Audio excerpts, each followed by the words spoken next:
বিশ্বনবী জুমার খুতবা দিচ্ছেন, হঠাৎ বিশ্বনবী দেখলেন হাসান আর হুসাইন লাল দুইটা জামা পরে জুমার মসজিদের মধ্যে ঢুকে একবার কাতারের এইদিকে দৌড় মারে, আরেকবার ওইদিকে দৌড় মারে।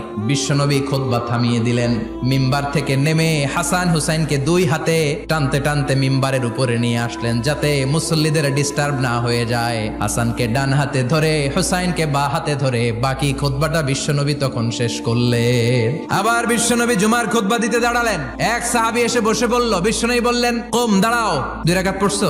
সাহাবী কয় না, পড়ি নাই। বিশ্বনবী বললেন, 2 রাকাত পড়ো। খুতবার নিরবিচ্ছিন্নতাকে ভঙ্গ করে বিশ্বনবী তাকে দাঁড়াতে বললেন, 2 রাকাত নামাজ পড়তে বললেন। তার মানে খতিব সাহেব মন গড়া শুধু খুতবা দিয়ে যায় না, ডানে বায়ে কোথায় কি হচ্ছে সবকিছু নজরে রেখে, কন্ট্রোলে রেখে সামাজিক সব সমস্যার কথাগুলো তুলে ধরে অসামাজিক কার্যকলাপের বিরুদ্ধে হুঙ্কার দিয়ে জুমার প্ল্যাটফর্মটাকে শক্তিশালী করাই হচ্ছে একজনের খতিবের দায়িত্ব। চিল্লা এখন ঠিক কিনা? এ কাজই করেছেন বিশ্বনবী 500টা খুতবায়।